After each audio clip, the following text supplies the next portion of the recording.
2010 December New York long ஐலாண்டோடைய south ஷோர்ல ஒரு beach இருக்கு. இந்த பீச்சோட பேரு கில்கோ பீச். சும்மா பார்த்தா ஒரு அமைதியான இடம் மாதிரி தான் இருக்கும். நடுவுல ஒரு பெரிய ரோடு மாதிரி, ஒரு நீண்ட ஹைவே மாதிரி இருக்கும். ஒரு பக்கம் கடல் இருக்கும், இன்னொரு பக்கம் மண்ணு, புதரு, புல்லுங்க இந்த மாதிரி இருக்கும். இந்த இடத்துக்கு சாதாரணமா யாருமே போக மாட்டாங்க அப்படின்ற மாதிரி சொல்றாங்க. ஆனா அன்னைக்கு ஒரு போலீஸ் ஆபீசர் K9 டாக வந்து கூட்டிக்கிட்டு அங்க போறாரு. அந்த டாகோட நேம் ப்ளூ.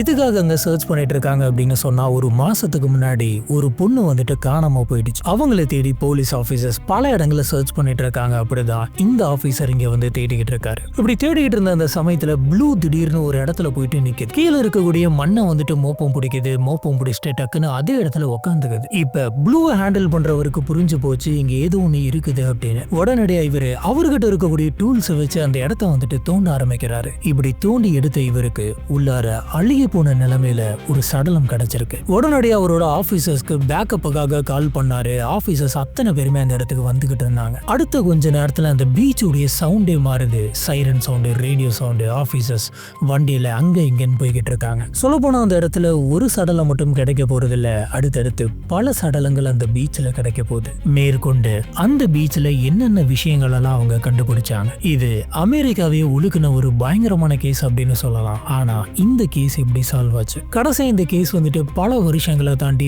ஒரே ஒரு பீஸா ஸ்லைஸ் மூலியமா இந்த கேஸ் சால்வ் ஆயிருக்கு. அத்தனை பேருக்கு தண்ணி காட்டின அந்த தொடர் கொலையாளி எப்படி போலீஸ் ஆபீசர்ஸ் கிட்ட மாட்டினோம்? இந்த கேஸை வச்சு நெட்ஃபிளிக்ஸ்ல ஒரு டாக்குமெண்ட்ரி வந்திருக்கு, லாஸ்ட் கேர்ள்ஸ் அப்படின்னு. அப்படி இந்த கேஸ்க்குள்ள என்ன நடந்துச்சு, இந்த உலகத்துல நம்மளை சுத்தி எந்த மாதிரியான விஷயங்கள்லாம் நடந்துகிட்டு இருக்கு அப்படிங்கறத நம்ம கேசஸா பார்த்துட்டு இருக்கோம். இந்த கேசஸ்லாம் ஒரு டீட்டெயிலான நரேஷன்ல கேட்கணும் அப்படின்னு ஆசைப்பட்டீங்கன்னா இது ஒரு கரெக்டான இடமா இருக்கும். உங்களுக்கு வீடியோஸ் எல்லாம் பிடிச்சிருந்தது அப்படின்னு சொன்னா மறக்காம லைக் பண்ணுங்க, நம்மளோட சேனலுக்கு சப்போர்ட் பண்ணி சப்ஸ்கிரைப் பண்ணுங்க. ஹலோ ஃப்ரெண்ட்ஸ், நான் உங்க சாமி.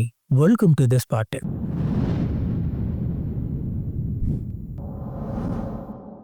அன்னைக்கு மதியானம் அந்த கிரைம் ஸ்பாட்ல ஒட்டுமொத்த டீமுமே இருந்தது. Suffolk country police department chief of detectives அத்தனை பேருமே அங்க இருந்தாங்க. ஃபர்ஸ்ட் கிடைச்ச சடலத்தை பத்தி பார்க்கலாம். அந்த சடலம் ரொம்ப மோசமான முறையில டீகம்போஸ் ஆயிட்டு கிட்டத்தட்ட எலும்பு கூடு மட்டும்தான் உங்களுக்கு கிடைச்சிருக்கு. இதுல அந்த நபருடைய முகம் வந்துட்டு கிளியரா தெரியறதுக்கு வாய்ப்பே இல்ல.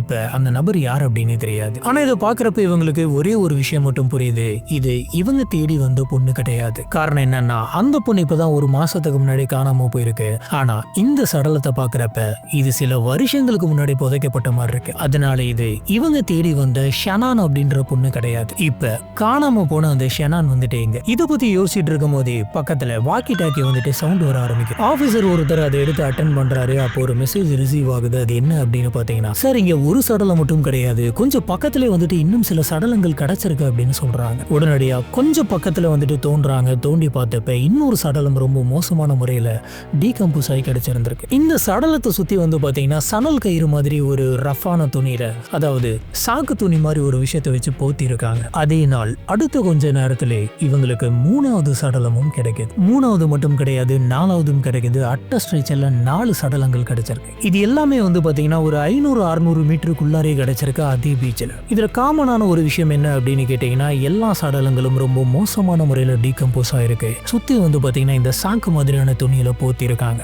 மெத்தட் ஒண்ணுதான், பேட்டர்ன் ஒண்ணுதான். போலீஸ் ஆபீசர்ஸ்க்கு இப்ப உடனே இந்த விஷயம் புரிய ஆரம்பிச்சிருது. இது ஒருத்தங்களை ரேண்டமா கொலை பண்ண கொலைகாரன் கிடையாது, இவன் சிஸ்டமேட்டிக்கா பல பேர்த்த கொலை பண்ணி இந்த இடத்த யூஸ் பண்ணி புதைச்சுக்கிட்டு இருந்திருக்கான் அப்படின்னு. இப்ப இவங்களுக்கு கிளியரான ஒரு விஷயம் என்ன அப்படின்னு பாத்தீங்கன்னா, இப்ப இவங்க தேடிக்கிட்டு இருக்கிறது கொலையாளியே கிடையாது, ஒரு தொடர் கொலையாளிய. இந்த நியூஸ் வந்துட்டு வெளியில பரவ ஆரம்பிச்சதுக்கு அப்புறம் அந்த லாங் ஐலாண்ட்ல இருக்கக்கூடிய மக்கள் அத்தனை பேருமே ஒரு விதமான பயத்தில் இருந்தாங்க. இப்போ ஆபீசர்ஸ்க்கு இருக்கக்கூடிய ஃபர்ஸ்ட் மிஷன் என்ன அப்படின்னு பாத்தீங்கன்னா, இங்க கிடைச்ச இந்த 4 பேரும் யாரு, அவங்களுக்கு ஃபேஸ் இல்ல, ஐடென்டிஃபிகேஷன் மார்க்ஸ் எல்லாம் வந்துட்டு பார்க்க முடியாது. டிஎன்ஏ டெஸ்டிங்கோ இல்ல டென்டல் ரெக்கார்டோ பண்ணி தான் இவங்க யார் அப்படின்ற அந்த ஐடென்டிஃபிகேஷன்லாம் கண்டுபிடிக்கணும்.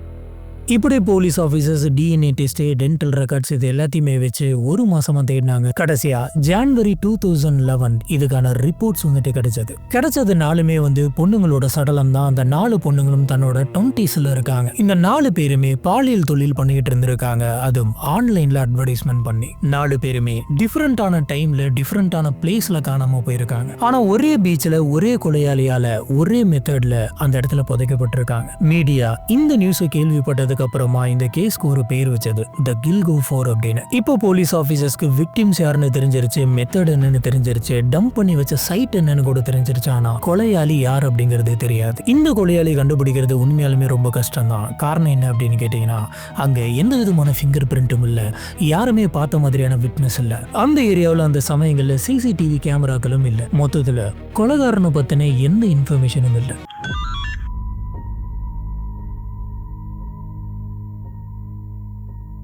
இப்போ இந்த 4 பேர்த்தோட சடலத்தையும் கண்டுபிடிச்சது வந்து பார்த்தீங்கன்னா ஒரு விதமான விபத்து தான். இவங்களை நம்ம கண்டுபிடிக்கணும் அப்படின்னு சொல்லிட்டு பிளான் பண்ணிட்டு வந்து கண்டுபிடிக்க கிடையாது. ஷெனான் கில்பர்ட் அப்படின்ற வேற ஒரு பொண்ணு காணாம போயிட்டாங்க, அவங்கள கண்டுபிடிக்கணும் அப்படிங்கிறதுக்காக தற்செயலா இங்க வந்தப்ப இவங்களை கண்டுபிடிச்சிருக்காங்க. இப்போ அந்த பொண்ணுக்கு என்ன நடந்துச்சு அப்படிங்கிறத பார்க்கலாம். மே 1, 2010 விடிய காலையில லாங் ஐலாண்ட் காணாம போன ஷெனானுக்கு வந்துட்டு ஒரு 23 வயசு இருக்கும். அவங்க நியூ ஜெர்சியில இருந்து வந்திருக்காங்க. இங்க வந்து இவங்க பாலியல் தொழில் பண்ணிக்கிட்டு இருந்திருக்காங்க. அதுக்காக கிரைக்லிஸ்ட் அப்படின்ற ஒரு சைட்ல வந்துட்டு அட்வர்டைஸ்மெண்ட் பண்ணிருக்காங்க. கிரைக்லிஸ்ட் அப்படின்ற சைட்டை பத்தி எல்லாருக்கும் நல்லா தெரிஞ்சிருக்கும். இதுல எந்த விதமான ஆட்ஸ் வேணாலும் போடலாம். விற்கிறது, வாங்குறது, வீடை பத்தி, வண்டியை பத்தி, எதை பத்தி வேணாலும் ஆட்ஸ் போடலாம். அந்த சமயத்துல சில பாலியல் தொழில் பண்றதுக்காக இந்த சைட்டை சில பேர் ஆட்ஸ் போட்டு யூஸ் பண்ணிக்கிட்டு இருந்தாங்க. ஆனா இப்பெல்லாம் வந்து பாத்தீங்கன்னா அந்த மாதிரி கிடையாது. அதெல்லாம் வந்துட்டு முன்னாடி ஸ்டாப் பண்ணிட்டாங்க. இது அந்த காலகட்டத்தில் நடந்தது. அன்னைக்கு அவங்க ஒரு கிளைண்ட்டை மீட் பண்றதுக்காக ஓக் பீச்சுக்கு போயிருந்தாங்க. இவங்களுடைய டிரைவர், செக்யூரிட்டி 2 பேருமே ஒரே நபர் தான், மைக்கேல் பார்க்.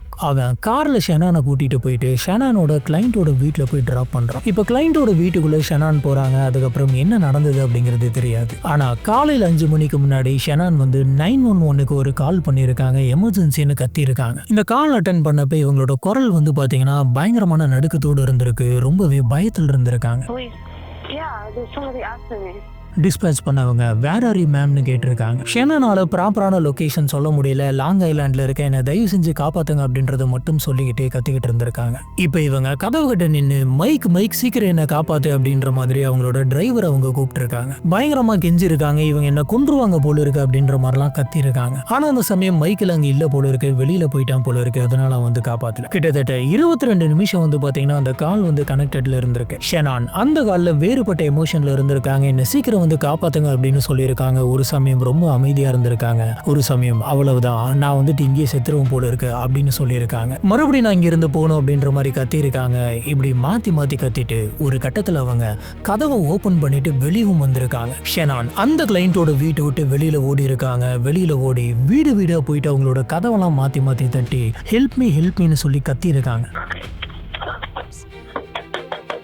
இப்படி இவங்க ஒவ்வொரு கதவா தட்டிக்கிட்டே போக உள்ள இருக்கிறவங்க அத்தனை பேருமே முழிக்கிறாங்க. அக்கம் பக்கத்து வீடுங்கள்ல இருந்து வரிசையா 911க்கு கால் வந்துகிட்டே இருக்கு. இங்க ஒரு பொண்ணு காப்பாத்துங்கன்னு சொல்லிட்டு கத்திட்டே ரோட்ல ஓடிக்கிட்டு இருக்கிறாங்க. நீங்க சீக்கிரம் வாங்க அப்படின்ற மாதிரி சொல்றாங்க. ஆனா யாருமே கதவை திறந்து அந்த பொண்ணு உள்ள கூப்பிடல. ஏன்னா அந்த பக்கத்துல இருந்து அத்தனை பேருக்குமே அந்த சமயத்துல இது என்னவா இருக்கும்னு தெரியல அப்படின்ற பயம் தான் இருந்தது. இப்படி கத்திட்டு ஓடின ஷெனான் கடைசியா ஒரு மார்ஷ்குள்ள போறாங்க. இது ஒரு சதுப்பு நிலம், தண்ணி, சேரு, புதரு, அவ்வளவுதான். ஷெனான் அதுக்கப்புறம் யாருமே பார்க்கல. இவங்களுடைய அம்மாவான மேரி கில்பர்ட் போலீஸ் ஸ்டேஷனுக்கு போயிட்டு என்னோட பொண்ணு வந்துட்டு கண்டுபிடிச்சிட்டாங்க அப்படின்ற மாதிரி பயங்கரமா கெஞ்சி கேட்டாங்க. சொல்ல போனா பயங்கரமா ப்ரெஷர் கொடுத்தாங்க, புஷ் பண்ணாங்க, எப்படியாச்சும் என்னோட பொண்ணை கண்டுபிடிச்சிட்டாங்க அப்படின்னு. இதுக்காக கண்டினியூஸா பல நாட்கள் போலீஸ் ஆபீசர்ஸ் தேடிக்கிட்டே இருந்தாங்க. இப்படி இருக்கிறப்பதான் கடைசியா அவங்க அந்த கில்கோ பீச்சுக்கு போயிட்டு தேடிக்கிட்டு இருந்திருக்காங்க. அந்த சமயம் தான் K9 ப்ளூ வந்து இங்க சடலங்கள் இருக்கிறத காட்டி கொடுத்து அடுத்த இந்த 4 சடலங்களை போலீஸ் ஆபீசர்ஸ் கண்டுபிடிச்சாங்க.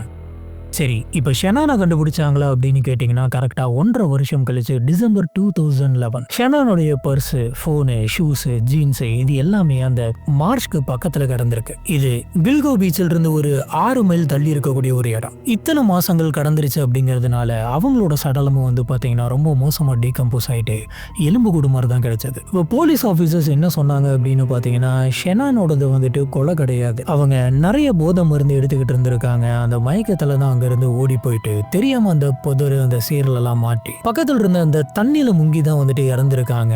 அவங்க மூச்சு திணறி மூழ்கி தான் இறந்திருக்காங்கன்னு சொல்றாங்க. ஆனா ஷெனானோட ஃபேமிலியில் இருக்கிறவங்க யாருமே போலீஸ் ஆபீசர் சொன்ன இந்த விஷயத்தை ஏத்துக்கல. ஷெனானோட அம்மா ஃபிக்ஸ் பண்ண அவங்க தரப்பு லாயர் என்ன சொல்றாரு அப்படின்னு பாத்தீங்கன்னா ஷெனானோட சடலம் வந்துட்டு உடம்பு பகுதியெல்லாம் தண்ணிக்குள்ள இருந்தாலும் அவங்களோட தட பகுதி வந்து பக்கத்துல இருந்த ஒரு புல் புதருக்கு மேல பார்த்த மாதிரி தான் இருந்திருக்கு. அதனால கண்டிப்பா அவங்க மூழ்கி இறந்திருக்க வாய்ப்பு இல்லை, வேற என்னமோ தான் ஒன்று நடந்திருக்கணும் அப்படின்னு சொன்னாங்க. இன்னைக்கு வரைக்குமே ஷெனானுக்கு என்னாச்சு அப்படிங்கிறது தெரியல. அது ஒரு மிஸ்டரியாவே இருக்கு. இந்த பொண்ணு பண்ண 911 கால் தான் இத்தனை விஷயங்களை கண்டுபிடிச்சிருக்கு. பின்னாடி கொலையாளியும் மாட்ட வைக்கிறதுக்கு இது ஒரு முக்கியமான கால். ஏன்னா இது எல்லாமே செயின் மாதிரி ஒன்னோட ஒன்று தொடர்பு பட்டிருக்கு.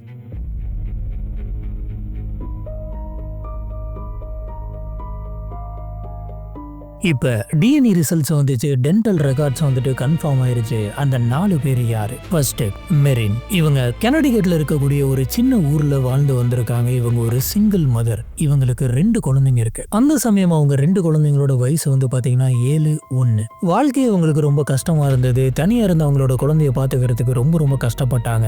காசு இல்லாம போராடினாங்க. இந்த சமயம் வேற என்ன பண்றது அப்படின்னு தெரியாம இந்த பாலியல் தொழிலுக்குள்ள வராங்க. அதுவும் யாருமே அவங்களை வற்புறுத்தல. அவங்களாவே தான் இந்த ஒரு முடிவு எடுக்கிறாங்க. 2007 ஜூலை ஒரு வீக்கெண்ட் நியூயார்க் சிட்டிக்கு ஒருத்தங்களை பார்க்கறதுக்காக வந்திருக்காங்க. பார்த்துட்டு திரும்பி போகும்போது பென் ஸ்டேஷன்ல இருந்து தன்னோட தங்கச்சியான மெஸ்ஸிக்கு கால் பண்ணியிருக்காங்க. இப்படி தன்னோட தங்கச்சி மெஸ்ஸிக்கு இவங்க கால் பண்ண அந்த சமயத்துல பின்னாடி ட்ரெயின் ஸ்டேஷனோட சவுண்டு வந்துட்டு அவங்க தங்கச்சிக்கு கேட்டிருக்கு. ஆனா இவங்க ரொம்ப நார்மலா தான் பேசினாங்க. அந்த கால்ல எந்த விதமான பதட்டமும் இல்லை. இதுதான் இவங்க தங்கச்சி இவங்க கிட்ட பேசின கடைசி கால். அதுக்கப்புறம் மெரினுக்கு என்ன ஆச்சு அப்படின்னு தெரியல. அவங்க காணாம போயிட்டாங்க. அவங்களோட குழந்தைங்க எல்லாம் தன்னுடைய அம்மா வந்துட்டு எங்க போயிருக்காங்க அப்படின்ற விஷயம் புரியாமலே காத்துக்கிட்டு இருந்தாங்க. 2வது மெலிசா. புஃபலோல இருந்து நியூயார்க் சிட்டிக்கு இவங்க வந்திருக்காங்க.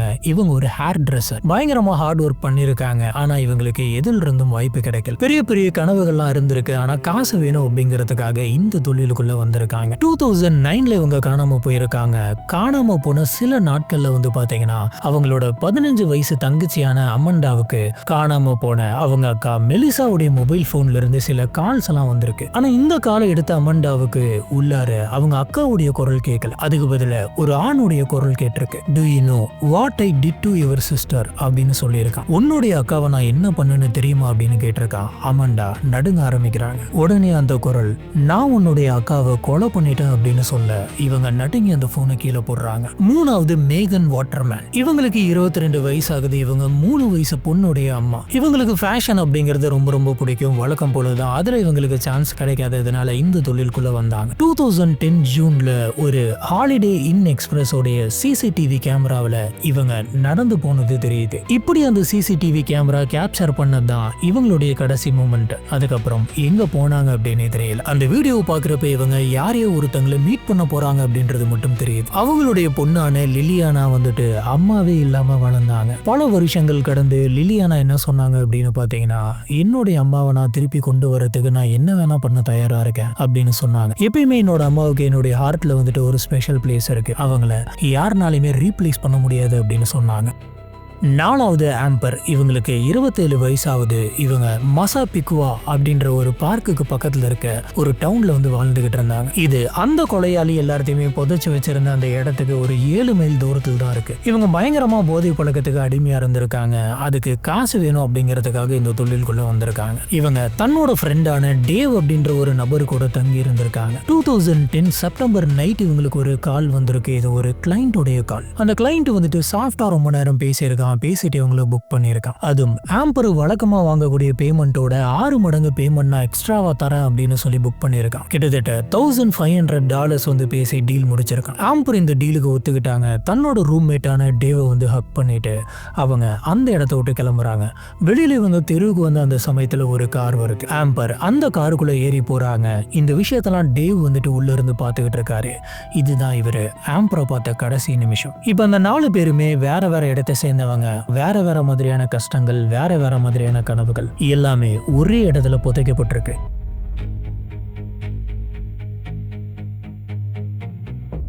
அந்த விக்டிம்ஸ் 4 பேர் யார் அப்படிங்கிறத போலீஸ் ஆஃபீஸர்ஸ் கன்ஃபார்ம் பண்ணிட்டாங்க. இப்போ அந்த 4 பேருமே கடைசியாக யார் யாருக்கு கால் பண்ணியிருக்காங்க அப்படின்ற அத்தனை ஃபோன் ரெக்கார்ட்ஸுமே எடுக்கிறாங்க. அவங்களுடைய last call, last contact, last location. இப்போ போலீஸ் ஆஃபீஸர்ஸ்க்கு ஒரு பேட்டர்ன் தெரியுது. அந்த 4 பேருமே காணாம போறதுக்கு முன்னாடி அவங்க 4 பேருக்கும் ஒரு ப்ரீபெய்டு ஃபோன் நம்பர்ல இருந்து கால் வந்திருக்கு. ஆனா அந்த ஃபோன் நம்பரை வச்சு இந்த ஃபோன் வந்துட்டு யாரோடையது அப்படிங்கிற எதையுமே ட்ராக் பண்ண முடியாது. அது ஒரு பர்னர் ஃபோன். பர்னர் ஃபோன் அப்படின்னா என்ன அப்படின்னு பார்த்தீங்கன்னா இந்த மொபைல்ஸை வந்துட்டு பெருசா ட்ராக் ட்ராக் பண்ண முடியாது. இந்த மொபைலை வாங்கினவங்க, இந்த சிம்மை வாங்கினவங்க அவங்களோட டீட்டெயில்ஸ், அவங்களோட லொகேஷன், அவங்களோட செல்போன் நம்பர் இந்த மாதிரி எதையுமே கொடுக்காம, அதாவது எந்த ஒரு ஐடி ப்ரூஃபுமே கொடுக்காம வாங்குவாங்க. இப்போ இருக்கக்கூடிய காலகட்டத்தில் அந்த மாதிரி ஒரு சிம் கார்டோ ஃபோனோ வாங்கவே முடியாது. எல்லா விதமான ப்ரூஃப், கார்டு, ஃபிங்கர் பிரிண்ட் எல்லாத்தையும் வச்சாதான் இப்போ நம்மளால ஒரு சிம்மோ இல்லை ஃபோனோவே வாங்க முடியும். இந்த சம்பவம் வந்து பார்த்தீங்கன்னா பல வருஷத்துக்கு முன்னாடி நடந்தது. அந்த காலகட்டத்தில் இந்த மாதிரியான ஒரு ஃபோனையும் வாங்கியிருக்கான். நம்ம இந்த மாதிரி நிறைய ஃபாரின் கேசஸ் பார்த்துருவோம். அதில் பல இடங்கள்ல இந்த பர்னர் ஃபோன் வந்திருக்கு. சொல்லப்போனா நம்ம மாட்டிக்க கூடாது அப்படிங்கிறதுக்காக பல பேர் இது யூஸ் பண்ணியிருக்கிறானுங்க. போலீஸ் ஆஃபீஸர்ஸ் FBI-யோட ஹெல்ப்போட இந்த டவர் சிக்னல்ஸ் எதனாச்சும் கண்டுபிடிக்க முடியுமா அப்படின்னு ட்ரை பண்றாங்க. இப்போ மொரினோட கேஸை நீங்க எடுத்து பார்த்தீங்க அப்படின்னு சொன்னா, அவங்க காணாம போயிட்டும் அவங்களோட மொபைல் அடுத்த 3 நாள் கழிச்சு லாங் ஐலாண்டில் யூஸ் பண்ணியிருக்காங்க. இப்போ இவங்க இறந்து போனதுக்கு அப்புறம் 3 நாள் கழிச்சு இவங்களோட போனை ஒருத்தன் யூஸ் பண்றான்னா கண்டிப்பா அது அந்த கொலையாளியா தான் இருக்கணும். அவன் அந்த போனை யூஸ் பண்ணி அவங்களுக்கு வந்து வாய்ஸ் மெயில்ஸ், மெசேஜ், இமெயில்ஸ் எல்லாம் வந்துட்டு பார்த்துருக்கான். இவங்களை காணும்னு சொல்லிட்டு யாராச்சும் தேடுறாங்களா அப்படிங்கிறத பார்க்கறதுக்காக தான் அவன் இந்த மாதிரி பண்ணியிருக்கான் அப்படின்னு சொல்றாங்க. இது எவ்வளவு ஒரு மோசமான ஒரு சைக்கோ கேரக்டர் அப்படின்னு பார்த்துக்காங்க. மெலிசாவோட போனை யூஸ் பண்ணி அவங்களோட தங்கச்சிக்கு கால் பண்ணி அவன் மிரட்டிக்கிட்டு இருந்திருக்கான். நான் உன்னோட அக்காவை கொலை பண்ணிட்டேன், எப்படி கொலை பண்ண தெரியுமா அப்படின்ற மாதிரிலாம் பேசிட்டு இருந்திருக்கான். கரெக்டா கடைசி 30 நாளுக்குள்ள 7 கால்ஸ் வந்திருக்கு. ஒவ்வொரு காலுமே 3 நிமிஷத்துக்கு மேல இருந்திருக்கு. ஒரு 15 வயசு பொண்ணு 5 வாரமா உன்னோட அக்காவை நான் என்ன பண்ண தெரியுமா அப்படின்ற மாதிரி போன் பண்ணி மிரட்டிக்கிட்டு இருந்திருக்கான். அதுல இவனுக்கு ஒரு கேவலமான சந்தோஷம். போலீஸ் ஆபீசர்ஸ் இப்ப அந்த அத்தனை கால்ஸுமே ட்ரேஸ் பண்ணாங்க. ட்ரேஸ் பண்ணப்ப இந்த கால்ஸ் அத்தனையுமே எங்க இருந்தெல்லாம் வந்திருக்கு அப்படின்னு பாத்தீங்கன்னா, midtown Manhattan, time squares, medicine square garden, இங்க இருந்து தான் வந்திருக்கு. இது அத்தனையுமே பயங்கரமான கிரவுட் இருக்கக்கூடிய ஏரியா. இந்த மாதிரி கிரவுடான நெரிசலுக்கு மத்தியில நின்று தான் இவன் போன் பேசியிருக்கான். ஒவ்வொரு காலும் 3 நிமிஷத்துக்குள்ளாரே பேசி முடிச்சிருக்கான். எக்ஸாக்டா இவனுடைய லொகேஷனை யாருமே ட்ரேஸ் பண்ண கூடாது அப்படிங்கிறதுக்காக தான் இந்த மாதிரி பண்ணிருக்கு. எல்லாத்தையுமே இவன் ஸ்மார்ட்டா பிளான் பண்ணி தான் பண்ணிட்டு இருக்கான். இந்த சமயம் போலீஸ் ஆபீசர்ஸ்க்கு ஒரு முக்கியமான இன்ஃபர்மேஷன் கிடைச்சது. இப்போ போலீஸ் ஆஃபீஸர்ஸ் என்ன யோசிச்சாங்கன்னா, அந்த 3 இடங்களுக்கு வழக்கமாக வந்துட்டு போகிற ஒரு நபர் தான் இந்த கொலையை பண்ணியிருக்கணும். அப்படின்னா இதுக்கு பக்கத்தில் தான் அவனோட வீடு இருக்க வாய்ப்பு இருக்குது அப்படின்ட்டு அவனோட ஜியாகிரபிக் ப்ரொஃபைல் எடுத்தாங்க. ஆனால் இதில் ஒரு விஷயம் என்ன அப்படின்னு பார்த்தீங்கன்னா, இவங்க எடுத்து வச்சிருக்க அந்த லொக்கேஷனில் ஒரு நாளைக்கு லட்சக்கணக்கான மக்கள் டிராவல் பண்ணிக்கிட்டு இருக்காங்க. இத்தனை பேருக்கு மத்தியில் இந்த கொலைகாரனை இவனை மட்டும் ட்ராக் பண்ணுறது அப்படிங்கிறது ரொம்ப கஷ்டம். இதை இவங்க கண்டுபிடிக்கணும் அப்படின்னு சொன்னால் இவங்களுக்கு இன்னுமே எதனாச்சும் ஒன்று வேணும். இவங்க எதிர்பார்த்த மாதிரி ஒரு விஷயம் அவங்களுக்கு கிடைக்க போகுது. ஆனால் சில வருஷங்கள் அதுக்காகும்.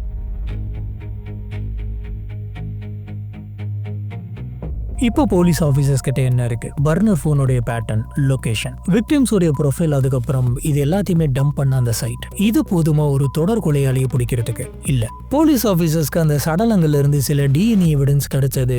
அங்க இறந்து கிடக்கிற அந்த பொண்ணுங்களோட சடலத்துக்கு மேல ஒரு ஆண் நம்பருடைய ஹேர் சாம்பிள்ஸும் கிடைச்சது. ஆனா இத்தனை விஷயங்கள் கிடைச்சும் ஒரு பிரயோஜனமும் இல்ல. இதெல்லாம் கம்பேர் பண்ணி பாக்குறதுக்கு ஒரு சஸ்பெக்ட் இல்ல. மறுபடியும் அதே இடத்துக்கு தான் வருது. Witness 0, finger print 0, CCTV 0. இந்த கேஸ் வந்து பாத்தீங்கன்னா மீடியாவில் பெரிய லெவல்ல பேசப்பட்டது. நியூஸ் பேப்பர்ஸ், டிவி சேனல்ஸ் எல்லாத்தையுமே டெலிகாஸ்ட் பண்ணாங்க. இந்த கேஸ்க்குள்ள FBI இன்வால்வ் ஆச்சு. ஸ்பெஷல் டாஸ்க் ஃபோர்ஸ் வந்துட்டு உள்ள இன்வால்வ் ஆறாங்க. 2011ல போலீஸ் ஆஃபீஸர்ஸோட சர்ச்சை வந்து அந்த இடத்த விட்டு இன்னுமே எக்ஸ்பேண்ட் பண்ணாங்க. ஓஷன் பார்க்வேல இருந்து இன்னும் கொஞ்சம் தூரம் வெளியில போயிட்டும் தேட ஆரம்பிச்சாங்க. இப்படி தேடினப்போ ஒரு ஷாக்கிங்கான விஷயம் நடந்தது. அது என்ன அப்படின்னு பாத்தீங்கன்னா, இன்னும் சில சடலங்கள் கிடைச்சது. 5வது சடலம் ஜெசிகா. 2003ல இவங்க காணாம போயிருக்காங்க. இவங்களோட சடலம் வந்துட்டு தலை இல்லாமலும் முழங்கைக்கு கீழே கைகள் இல்லாமலும் கிடைச்சிருக்கு. அந்த கொலைகாரன் வேணும்னே தான் இதை பண்ணிருக்கணும் அப்படின்றது போலீஸ்க்கு தெரிஞ்சது. அது மட்டும் இல்ல, அவங்களோட உடம்புல இருந்த ஒரு டாட்டூவையும் வந்துட்டு மோசமா டேமேஜ் பண்ணிருக்கான். 6வது வந்து வலாரி மார்க். இவங்க 2000ல காணாம போயிருக்காங்க. இவங்களோட சடலத்துல பாதி தான் கிடைச்சது. 7வது ஒரு சின்ன பொண்ணு, ரொம்ப சின்ன பொண்ணு. இந்த சமயத்துல போலீஸ் ஆபீசர்ஸ்க்கே ஒரு வெறுப்பு வந்துச்சு. இவன் என்ன ஒரு சின்ன பொண்ணு கூட இந்த மாதிரி பண்ணிருக்கான் அப்படின்னு. 8வது ஏஷியாவை சேர்ந்த ஒரு ஆண் நபர். ஆனா அவரு பொண்ணுங்க போடுற ட்ரெஸ் வந்துட்டு இப்ப போட்டிருந்திருக்காரு. 9வது கரண் அப்படின்ற ஒரு பொண்ணுடைய சடலம் கிடைச்சது. இவங்க 1996ல காணாம போனவங்க. 10வது யார் அப்படிங்கிறது பெருசா இவங்களுக்கு பேரு தெரியல. ஆனா இவங்க பீச்சர்ஸ் அப்படின்னு பேரு வச்சிருக்காங்க. அந்த பொண்ணோட சடலமும் பாதி தான் கிடைச்சது. இது எல்லாமே வந்து பாத்தீங்கன்னா அந்த சடலம் கிடைச்ச அந்த இடத்துக்கு ஒரு 6 மைல் தூரத்துக்குள்ளதான் கிடைச்சிருக்கு. கிட்டத்தட்ட ஒரே ஒரு இடத்துல 10 சடலங்களை புதைச்சிருக்கான். இத்தனை வருஷமா, பல வருஷமா ஒவ்வொருத்தங்களா காணும் அப்படின்ட்டு இவங்களுக்கு வந்து மிஸ்ஸிங் பர்சன் கம்ப்ளைண்ட் எல்லாத்தையுமே ஒரு காரணமா இருந்திருக்கான். இந்த கேஸ் வந்துட்டு பயங்கர வைரலா பரவ பல பேர் இதை பத்தி பேசினாங்க. நெட்ஃபிளிக்ஸ்ல லாஸ்ட் கேர்ள்ஸ் அப்படின்ற ஒரு டாக்குமெண்ட்ரி ரெடி பண்ணி போட்டாங்க. பயங்கர ட்ரெண்டிங் கேஸா இருந்தது. ஆன்லைன்ல பல தியரிஸ் வந்துட்டு இதை பத்தி பேசினாங்க. பாட்காஸ்ட்ல இந்த கேஸை பத்தி நிறைய பேர் பேசியிருக்காங்க. அதுல அவங்க எல்லாருமே கேட்ட ஒரே ஒரு கேள்வி, யாரு கொலைகாரன்? போலீஸ் ஆபீசர்ஸ் கிட்ட இப்ப ஆன்சர் இல்ல. வருஷங்கள் போயிட்டே இருந்தது. 2012, 13 இப்படி 2018, 2020 போச்சு. விக்டிமோட ஃபேமிலியில் இருக்கிறவங்க அத்தனை பேருமே எங்களுக்கு அப்டேட் வேணும் அப்படின்னு கேட்க ஆரம்பிச்சாங்க. இது வரைக்கும் நீங்க யாரை கண்டுபிடிச்சிருக்கீங்க, ஏன் இன்னும் நீங்க அரெஸ்ட் பண்ணல அப்படின்னு கேட்டாங்க. காணாம போன அவங்களுடைய குழந்தைங்க அத்தனை பேருமே வந்து எங்களுக்கு ஜஸ்டிஸ் வேணும் அப்படின்னு கேட்டாங்க. இது எல்லாமே 2022ல மாறப்போகுது. பிப்ரவரி 2022 சஃபோக் கவுண்டிக்கு ஒரு புது கமிஷனர் வராரு. அவருடைய பேரு ராட்னி ஹாரிசன். வந்து ஃபர்ஸ்ட் டேலே அவர் என்ன சொல்றாரு அப்படின்னு பாத்தீங்கன்னா, இந்த கேஸை நாங்க கண்டிப்பா சால்வ் பண்ணிடுவோம் அப்படின்னு சொல்றாரு. ஒரு புது டீம் வந்துட்டு ஃபார்ம் பண்றாங்க. ஒரு புது டீம், ஒரு புது வியூ. ஆனா பழைய கேஸ் ஃபைல். இவங்க ஃபர்ஸ்ட் என்ன பண்ணாங்க அப்படின்னு பாத்தீங்கன்னா, பழைய கேஸ் ஃபைல் அத்தனையுமே எடுத்து ஒண்ணு விடாம எல்லாத்தையுமே படிக்க ஆரம்பிச்சாங்க. விட்னஸ் உடைய ஸ்டேட்மெண்ட், போன் ரெக்கார்டிங்ஸ், இன்டர்வியூல அவங்க பேசுனதுன்னு கம்ப்ளீட்டா எல்லாத்தையுமே பாக்குறாங்க. இப்படி வருஷங்களுக்கு முன்னாடி எல்லாருமே கொடுத்த ஸ்டேட்மெண்ட்ஸ் அத்தனையுமே எடுத்து இவங்க பாத்துக்கிட்டு இருந்தப்ப இவங்களோட கண்ணுல ஒரு விஷயம் படுது. சொல்லப்போனா அந்த சமயத்துல இந்த ஸ்டேட்மெண்ட்டை யாருமே பெருசா சீரியஸா எடுத்துக்கல. ஒருவேளை இந்த ஸ்டேட்மெண்ட் எல்லாரும் சீரியஸா எடுத்திருந்தாங்க அப்படின்னு சொன்னா அப்பயே இந்த கேஸை சால்வ் பண்றதுக்கான வழி கிடைச்சிருக்கும். இது யாருடைய ஸ்டேட்மெண்ட் அப்படின்னு பாத்தீங்கன்னா, டேவ் ஷாவ்லருடைய ஸ்டேட்மெண்ட். அதாவது ஆம்பருடைய ரூம்மேட். ஆம்பர் கடைசியா காணாம போறதுக்கு முன்னாடி ரூம்மேட்டான டேவை வந்து ஹக் பண்ணிட்டு வெளியில போயிருக்காங்க. வெளியில அவங்களுக்கான கார் வந்துட்டு வந்திருக்கு. அந்த கார்ல அவங்க ஏறி போயிருக்காங்க. இந்த விஷயத்தை இவரு கடைசியா நான் இதை தான் பார்த்தேன் அப்படின்ற மாதிரி ஸ்டேட்மெண்டா கொடுத்திருக்காரு. அந்த ஸ்டேட்மெண்ட்ல இவரு காரோட வந்து அந்த நபரை எப்படி டிஸ்கிரைப் பண்ணிருக்காரு அப்படின்னு பாத்தீங்கன்னா, ஒரு ஓஜர் மேன் அப்படின்னு டிஸ்கிரைப் பண்ணிருக்காரு. அதாவது நல்ல பெருசா இருக்கக்கூடிய, ஹைட் அண்ட் வெயிட்டா இருக்கக்கூடிய ஒரு பர்சன். ஓஜர் அப்படின்னா கிட்டத்தட்ட ஒரு மான்ஸ்டர் அப்படின்ற மாதிரியான ஒரு வருது. அதாவது பல்கா இருக்கக்கூடிய ஒரு மான்ஸ்டர் அந்த மாதிரி. அந்த நம்பர் கிரீன் ஷெவர்லெட் அவலான்ச்சோடைய ஃபர்ஸ்ட் ஜெனரேஷன் மாடல் காரை ஓட்டிட்டு வந்ததா சொல்லியிருக்காங்க. இந்த டீடைல் வருஷங்களா புதைக்கப்பட்டிருக்கு. இப்ப இதை இன்வெஸ்டிகேஷன் பண்ணிட்டு இருக்கக்கூடிய ராட்னியோட கண்ணில் இது மாட்டுது. இப்ப இவங்களுடைய டாஸ்க் ஃபோர்ஸை ஒரு ஸ்பெசிபிக் காம்பினேஷனோட போயிட்டு தேட சொல்றாங்க. 1 ஃபர்ஸ்ட் ஜெனரேஷன் ஷெவர்லெட் அவலான்ச் ஓனர். 2 பார்க்கறதுக்கு நல்ல ஹைட் அண்ட் வெயிட்டா இருக்கக்கூடிய, ரொம்ப பல்கா இருக்கக்கூடிய ஒரு மனுஷன். இது ரெண்டுமே இருக்கிற காம்பினேஷன்ல யார் யாரெல்லாம் இருக்கிறாங்க அப்படிங்கறத ஃபில்டர் பண்ண சொன்னாங்க. இதுல மூணாவதா இன்னொரு காம்பினேஷனும் ஆட் ஆகுது. Cellphone tower data. FBI வந்துட்டு 2012ல ஒரு முக்கியமான அனாலிசிஸ் ஒன்று பண்ணாங்க. அது என்ன அப்படின்னு பாத்தீங்கன்னா, அந்த எல்லா விக்டிம்ஸையும் கான்டாக்ட் பண்ண அந்த பர்னர் போன் ஒரு சின்ன ஏரியாக்குள்ள இருக்கக்கூடிய செல்போன் டவர்ல தான் எல்லா கால்ஸுமே கனெக்ட் ஆயிருக்கு அப்படிங்கறத கண்டுபிடிக்கிறாங்க. அதாவது மசபிக்பா பார்க்ல இருக்கக்கூடிய ஒரு சின்ன ரேடியஸ், சில பிளாக்ஸ் மட்டும் இருக்கக்கூடிய ஒரு சின்ன இடம், அதுக்கு த பாக்ஸ் அப்படின்னு சொல்லி அவங்க பேர் வச்சாங்க. இப்போ இந்த ஃபில்டர் வந்து பாத்தீங்கன்னா இன்னுமே ஈஸியா போயிருச்சு. அந்த பாக்ஸ் ஏரியாக்குள்ள யார் யாரெல்லாம் இருக்கிறா, அதுல யார் யாரெல்லாம் இந்த மாடல் கார் வச்சிருக்கிறா, அதுல யார் யாரெல்லாம் பல்கா இருக்கா அப்படின்றத பார்த்தாலே ஓரளவுக்கு குற்றவாளி யார் அப்படிங்கறத கண்டுபிடிச்சாங்க. டாஸ்க் ஃபோர்ஸ் DMV ரெக்கார்ட்ஸ் எல்லாம் வந்துட்டு சர்ச் பண்றாங்க. அந்த பாக்ஸ் ஏரியாக்குள்ள இருக்கக்கூடிய வெஹிக்கிள்ஸ் உடைய ரெஜிஸ்ட்ரேஷன்லாம் வந்துட்டு செக் பண்றாங்க. 6 வாரம் இவங்க டீப் சர்ச் பண்ணதுல கிட்டத்தட்ட ஒரு பேர் இவங்களுக்கு கிடைச்சது. மார்ச் 14, 2022 நியூயார்க் ஸ்டேட் இன்வெஸ்டிகேஷன் டேட்டாபேஸ்ல ஒரு மேட்சை கண்டுபிடிச்சாங்க. அந்த நபரோட ஃபைலை ஓபன் பண்றாங்க. ஃபர்ஸ்ட் டைம் அந்த நபருடைய போட்டோ பார்க்கறாங்க. அந்த நபருடைய ஹைட் என்ன அப்படின்னு பாத்தீங்கன்னா 6 feet 4 inches. இந்த நபர் ஆர்கிடெக்ட் பிசினஸ் பண்ணிட்டு இருக்காரு. இவருடைய ஆபீஸ் மிட் டவுன் மேன்ஹட்டன்ல தான் இருக்கு. மசபிக்பா பார்க்ல தான் இவருடைய வீடு இருக்கு. இப்ப கில்லருடைய ஜியோகிராபிக்கல் ப்ரொஃபைலை வச்சு எல்லாமே கண்டுபிடிக்கிறாங்க. இப்ப லா படி இவங்களோட பேரு மேட்ச் ஆனா மட்டும் போதாது. இதே லொகேஷன்ல வேற யாராச்சும் இருந்தா இது ஒருவேளை கோயின்சிடென்ட்டா கூட இருக்கலாம் அப்படின்ற மாதிரிலாம் இந்த கேஸை திருப்புறதுக்கான வாய்ப்பு இருக்கு. இப்போ டாஸ்க் ஃபோர்ஸ்க்கு ரொம்ப சாலிடான ஒரு எவிடன்ஸ் வேணும். அது ஒரு DNA எவிடன்ஸா இருக்கலாம். ஆபீசர்ஸ் அவனுக்கே தெரியாம எல்லா நேரமும் அவனை கண்காணிச்சுக்கிட்டு இருக்காங்க. சரியான நேரம் பார்த்து காத்துக்கிட்டு இருந்தாங்க. மார்ச் 2022 ஃபர்ஸ்ட் அவனுடைய பர்சனல் செல்போன் நம்பருடைய அந்த டவர் சிக்னல்ஸ் எல்லாம் எங்கெங்க போயிருக்கு அப்படின்றத செக் பண்றாங்க. இப்படி செக் பண்ணி பார்த்ததுல அவனுடைய பர்சனல் போனுடைய டவர் சிக்னல்ஸும் போலீஸ் ஆபீசர்ஸ் கண்டுபிடிச்ச அந்த பர்னர் போனுடைய டவர் சிக்னல்ஸும் ரெண்டுமே வந்து பாத்தீங்கன்னா ஒரே டைம்ல மேட்ச் ஆகுது. இதுல இருந்து என்ன தெரிய வருது அப்படின்னு பாத்தீங்கன்னா, அவன் பர்னர் போனை கொண்டு போற அந்த சமயத்துல பர்சனல் போனே அவன் கொண்டு போயிருக்கணும். அதனாலதான் இவனுடைய பர்சனல் போனுடைய டவர் டேட்டாவும் கொலகாரனுடைய பர்னர் போனோட டவர் டேட்டாவும் ஒரே மாதிரி சிங்க் ஆகுது. அந்த பர்னர் போன் எங்கெங்கெல்லாம் போயிருக்கோ அங்கெல்லாம் அவனோட பர்சனல் போனும் போயிருக்கு. இது எல்லாத்தையுமே டைம் லைனோட ஏரியாவோட கனெக்ட் பண்றாங்க. மெலிசாவுடைய தங்கச்சிக்கு கால் பண்ணி உன்னுடைய அக்காவை நான் என்ன பண்ண தெரியுமா அப்படின்ட்டு மெலிசாவோட போன்ல இருந்தே அவன் பேசியிருக்கான். அப்போ மெலிசாவுடைய போன் டவர் வந்துட்டு கனெக்ட் ஆன அந்த டைம்ல இவனோட பர்னர் பர்னர் ஃபோன் இவனோட பர்சனல் ஃபோன் ரெண்டுமே அதே இடத்துல தான் கனெக்ட் ஆயிருக்கு. இந்த மாதிரி இவன் மேரியனுக்கு வாய்ஸ் மெயில் அனுப்புனது, இந்த மாதிரி அத்தனை பேருக்கு இவன் கான்டாக்ட் பண்ண அந்த டவர் லொகேஷன்ஸ், அந்த டைமிங் எல்லாத்தையும் வச்சு பார்க்குறப்ப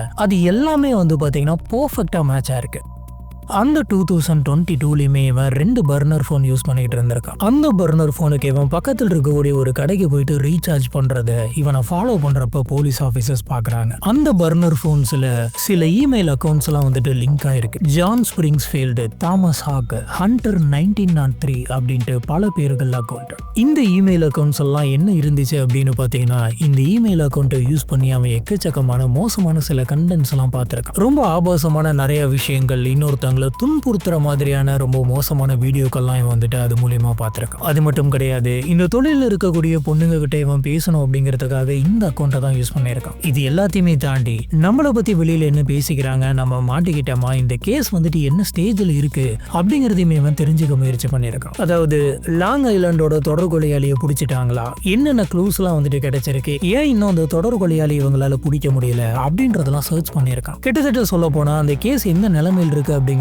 இவன் வந்துட்டு ட்ரேஸ் பண்ணிட்டு இருக்கான். இவன் இதை மட்டும் சர்ச் பண்ண கிடையாது, இன்னும் அவங்களால ஏன் இந்த பர்னர் போனை ட்ராக் பண்ண முடியல அப்படின்னும், விக்டிம்ஸோட ஃபேமிலியில் இருக்கிறவங்க என்ன சொல்றாங்க, விக்டிம்ஸோடைய போட்டோ சர்ச் பண்ணி பார்த்திருக்கான். விக்டிம்ஸோடைய ரிலேட்டிவ்ஸ் போட்டோஸ் எல்லாம் வந்துட்டு செக் பண்ணி பார்த்திருக்கான். அவங்களோட ஃபேமிலி மெம்பர்ஸ் கொடுக்குற இன்டர்வியூஸ் எல்லாம் பார்த்திருக்கான். யார் யாரெல்லாம் தேடுறாங்க, இவன் பண்ண ஒரு விஷயத்தினால அங்க என்னென்ன விளைவுகள் ஏற்பட்டுச்சு அப்படின்ற எல்லாத்தையுமே அவன் தேடி பார்த்திருக்கான். இத்தனை விஷயங்கள் பண்ண அந்த நபருடைய பேர் என்ன அப்படின்னு பாத்தீங்கன்னா ரெக்ஸ் ஹியூர்மேன். இந்த நபருக்கு 59 வயசாகுது. இவன் ஒரு architect. RH consultants and associate அப்படின்ற ஒரு ஃபோம் வந்துட்டு நடத்திக்கிட்டு இருக்கான். பில்டிங்ஸ்க்குலாம் பர்மிட் வாங்குறதுல ஒரு பெரிய எக்ஸ்பர்ட் அப்படின்னு சொல்றாங்க. இவனோட கிளைண்ட்டுக்காக அத்தனை லூப் ஹோல்ஸுமே வந்துட்டு யூஸ் பண்ணி அவங்களுக்கு பண்ணி தருவான். இப்போ போலீஸ் ஆஃபீஸர்ஸ்க்கு எக்ஸாக்டா ஒரே ஒரு விஷயம் மட்டும் வேணும், பிசிக்கல் எவிடன்ஸ். அதாவது இவனுடைய DNA. இவங்கிட்ட போயிட்டு உன்னோட DNA வத்தா அப்படின்ற மாதிரி கேட்க முடியாது. வாலண்டரியா போயிட்டு நம்ம கேட்டோம் அப்படின்னா இவன் உஷாராயிருவான். அதனால டாஸ்க் ஃபோர்ஸ் ஒரு கரெக்டான டைமுக்காக வெயிட் பண்ணிக்கிட்டு இருந்தான். ஏற்கனவே போலீஸ் ஆஃபீஸர்ஸ்க்கு அவங்களுக்கு கிடைச்சிருக்க அந்த சடலங்கள் மேல சில ஹேர் சாம்பிள்ஸ் கிடைச்சிருக்கு. அது மட்டும் இல்லாம அந்த சடலங்கள் கிட்ட இருந்து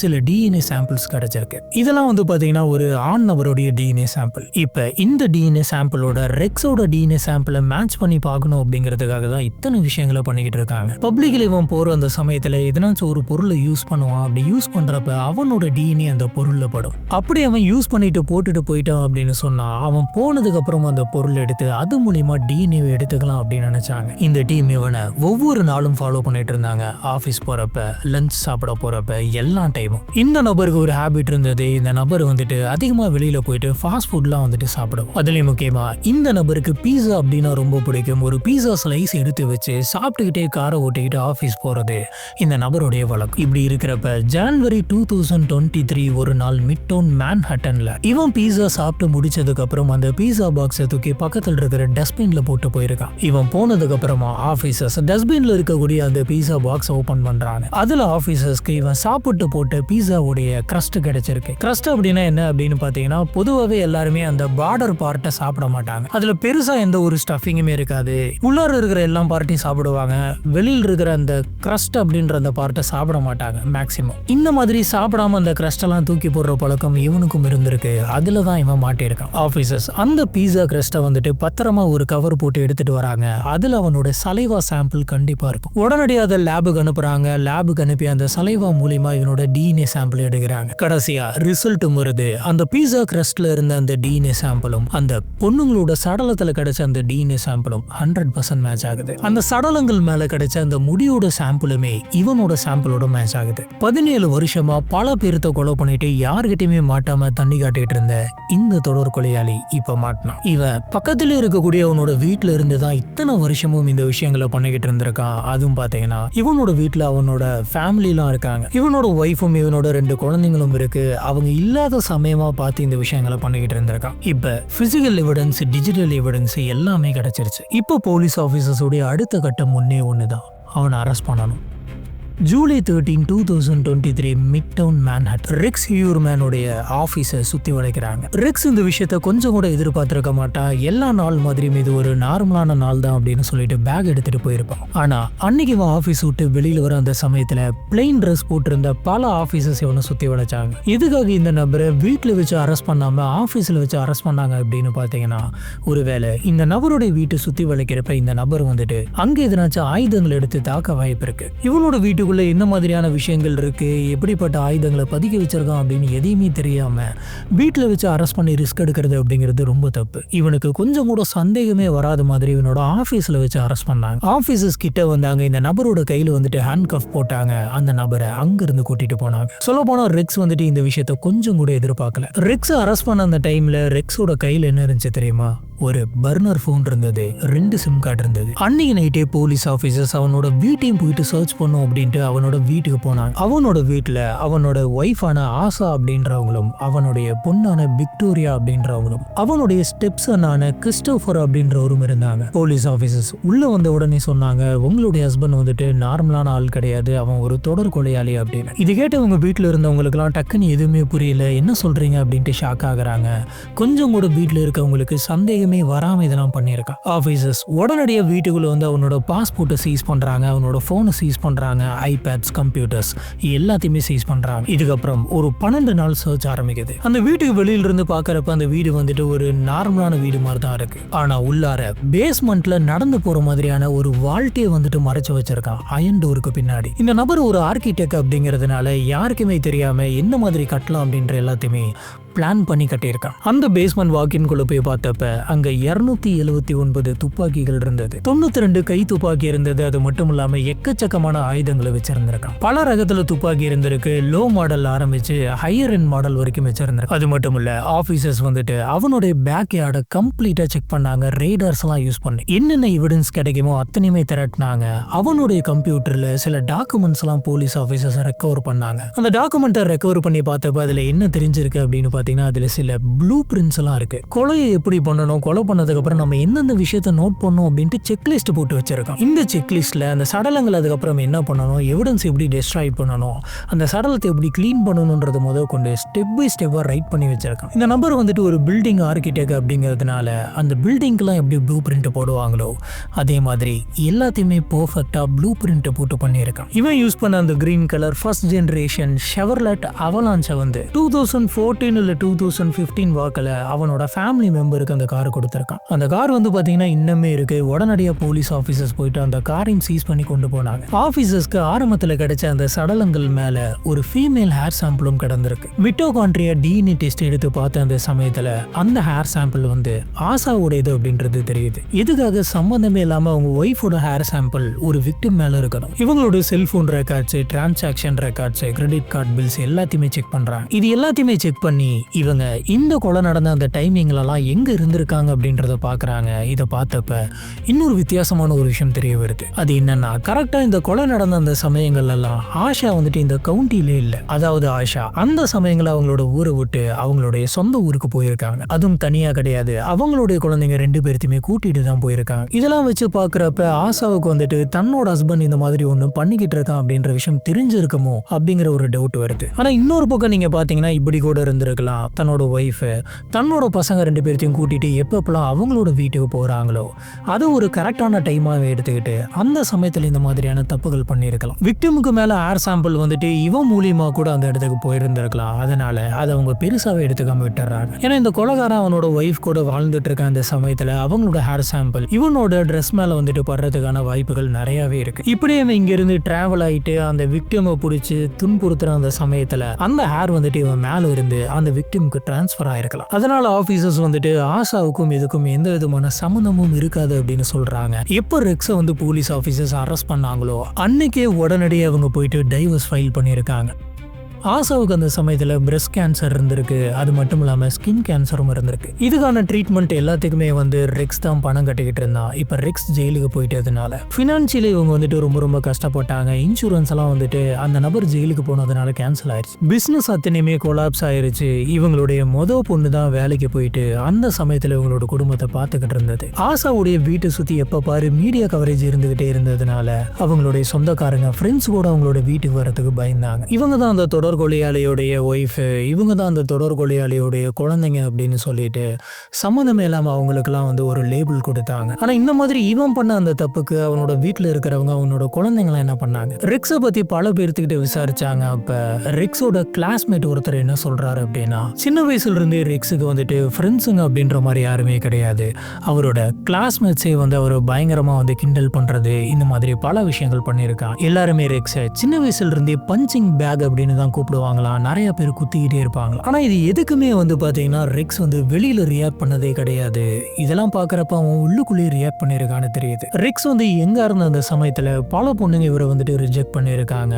அது மோசமான பல காரணங்களை சொல்லி. இது எல்லாத்தையுமே தாண்டி ரெக்ஸ் தன்னோட கேரியர்ல சக்சஸ்ஃபுல்லா வரணும் அப்படின்ட்டு ஒரு பெரிய ஆர்கிடெக்ட் ஆனான். ஆனா உள்ள பல பொண்ணுங்களை இவனோட வலைக்குள்ள விழ வச்சு அவங்கள மோசமான முறையில கொலை பண்ணிருக்கான். இதுல கொலை செய்யப்பட்ட அந்த பொண்ணுங்களை எப்படி இவன் ரேப் பண்ணிருக்கான் அப்படின்னு பாத்தீங்கன்னா, இந்த சாக்கில் எல்லாம் யூஸ் பண்ணக்கூடிய அந்த சரடு துணி மாதிரி இருக்கும், அதை வச்சு ரேப் பண்ணிருக்கான். பொதுவா இதை வேட்டைக்கு போனாங்க அப்படின்னா மிருகங்களை வேட்டையாடினதுக்கு அப்புறமா மிருகங்கள் இந்த மாதிரி தான் ஒரு துணியை வச்சு ரேப் பண்ணிருப்பாங்க. இவன் பண்ண அந்த விஷயங்கள் இதுக்கு சிமிலரா இருக்கிற மாதிரி இருக்கு. ஜூலை 2023 இவன் அரெஸ்ட் ஆயிட்டு முதல்ல 3 கொலைக்கான சார்ஜஸ் இவன் மேல போடுறாங்க. அந்த சமயம் மெரினோட கான்செப்ட்ல இவன் ஒரு பிரைம் சஸ்பெக்டா மட்டும்தான் இருந்தான். ஆனா இன்வெஸ்டிகேஷன் நிக்கல.